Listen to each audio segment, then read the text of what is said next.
The elevator door closes. She is gone. The rain continues to smash the landing pad. You stand alone. You did that which no DOT must never do. You made it.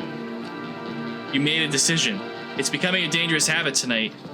It's so cold out here.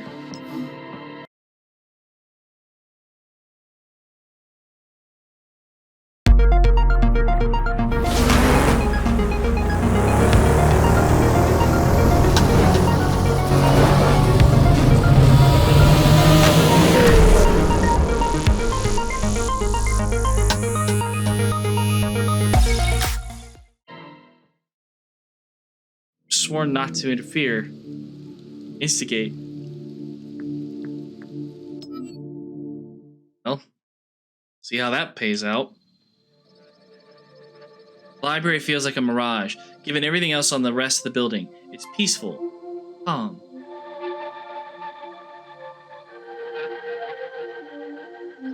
Trees shielded those here from the memory bug. It seems to also shield them from pretty petty concerns of proxy and the others. As you enter, oops. As you enter, Ada ushers you over. She seems less comfortable than before. Greetings again, program. She looks around, checking there is nobody with you. Definitely uncomfortable.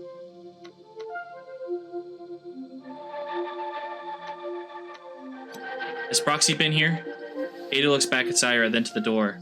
No sign yet, but it's surely a matter of time. You suspect that if Proxy thought the information she needed was in the library, she'd already be here. You say as much to Ada. I suppose that makes sense. She must think it's hidden somewhere more private than my garden. Did she say what she was looking for? Some kind of super-powered modification. Ah, the key. I've heard the stories too. Code that grants the powers of a user. If it exists, I've never seen it, and I've seen most things. Somewhat reassuring. Ada seems reassured. I hope I did not give you the impression earlier that I'm naive. That I am naive. I have my dealings with the outside world. I understand the nuance of my code's work. It's ethical complexity. I have nothing but respect for you. Ada smiles, genuine, intimate. Thank you. I need to confess something to you. Okay? I worry that I may have played a role in the theft, and now in Proxy's attempt. You're working with someone on the outside? Yes, but not how you think. She breathes deeply, centering herself. Eyes still closed, she continues. Well, I believe that information must be controlled and structured. I think that it must be then spread. Our administrator, Prinz, has been more cautious with this than I'd like. Take Saira over there. The automata had to send him here to bargain for access to our records. Why could we not simply share? Data pruning is important. Public access must be shaped and refined. But if the public never has access, then what purpose does that serve beyond a pretty garden inside a box? That is important information there. It's an important lesson for all you people out there. Another deep breath. A little shudder in this one. I have been releasing small packets of data. Highly curated, of course, but I have been releasing them. It was intended to inspire, but I worry it was too successful. Rumors of secrets still hidden here have been circulating, building interest. I think that's what brought Proxy here. In part, I think the data I shared probably put us on our map. There is nothing more precious, more important than the data we possess. The information.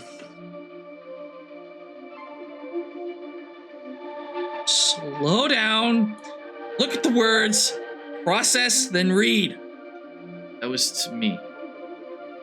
There is nothing more precious, more important than the data we possess. The information in this room, in the repository as a whole, is all we need to guide our culture. I made our work here prominent in a way it had not been before. I opened the door. You let that hang in the air for a moment. You're not responsible for the explosion. Smile. Not directly, no. I should have seen it as a likely outcome, though. A gift for protection. It is a perk of my work. He steps out of your way. You should talk to Saira. He spoke highly of you after your first meeting. Good. That would make this next interrogation easier. You walk out onto the viewing platform. Saira stands enormous, watching you approach. Query. Greetings program. Come now, we're too antiquated now for such formality, sure. Sayara smiles warmly. I found our last conversation engaging, refreshing to experience a little respect. He leans forward. How can I help you with your investigation?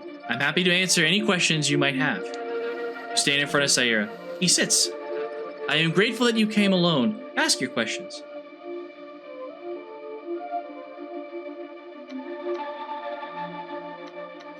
Tell me about Ada. He looks over at her, back to her pruning.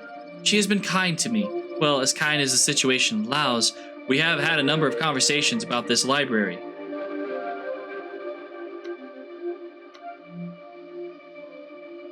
You don't approve. Of the library? No. Data should be free. Keeping it locked away inside, manipulated like this. It's grotesque. The sins of your imagined users repeated.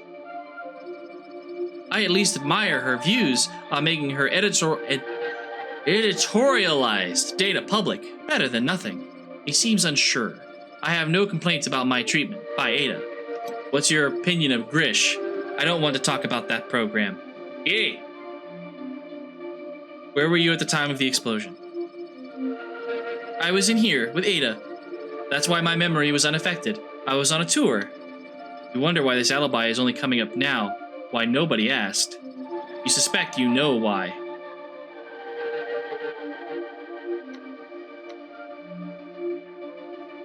I mean, they could have triggered it remotely, but it doesn't seem the type. So you couldn't have done it. You know, I think you might be right. Sarcasm. Do the automata want anything in particular from Core? To be left alone, mostly. Access to this data would be a beautiful addition, though. This data belongs to all programs, not a select few. A sincere answer. No more questions. Good. Thought occurs to you.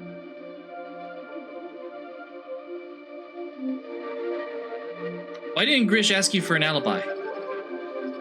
Sayara laughs. After all you've seen, after all you investigated, you still presume that a puppet of Core's would actually go out of their way to be helpful. He laughs again. He doesn't feel good.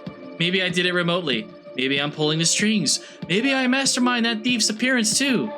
He stands up. The laughter stops. I think I'm done with this now, program. Ada runs up, hearing Sayara's bellowing laugh at the other end of the library. Is everything all right? Why didn't you tell me Sayara was here during the explosion? She looks at her feet. It was inconclusive data. You pruned. You held back just enough to stay in control, as is your nature. Sayara is staring sternly at you. I am done. I heard you. He steps forward, brushes a hand against the force field, making it sizzle. I am innocent. Allow me to leave. Ada looks confused. But Grish commanded, Sayara points at you. He is the assigned DOT to my case. If he chooses to, he can end my questioning at any time. And if there are no questions, then I will leave. You consider his request.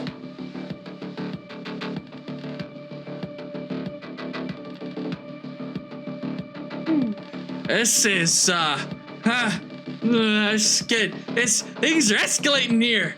Okay. You know what? That's right. I don't have any more questions. God, the laughter. Oh, he just completely threw me for a loop. Oh, okay. What are these characters?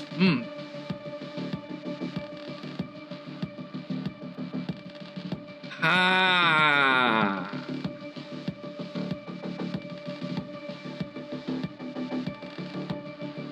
Yeah, has a point.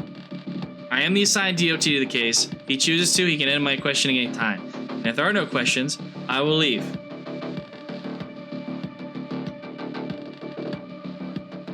I will have more questions. You're staying, Sayara. He punches the field with a fist, an explosion of light and energy. No! I'm sorry, Sayara. Ada looks off. Is that guilt? You are my enemy, Query. You will pay for what you've done to me. His light flares with rage he contained until now. Disturbing. You turn and walk away, past the trees and the waterfall. Sayara continues to roar behind you. Another decision.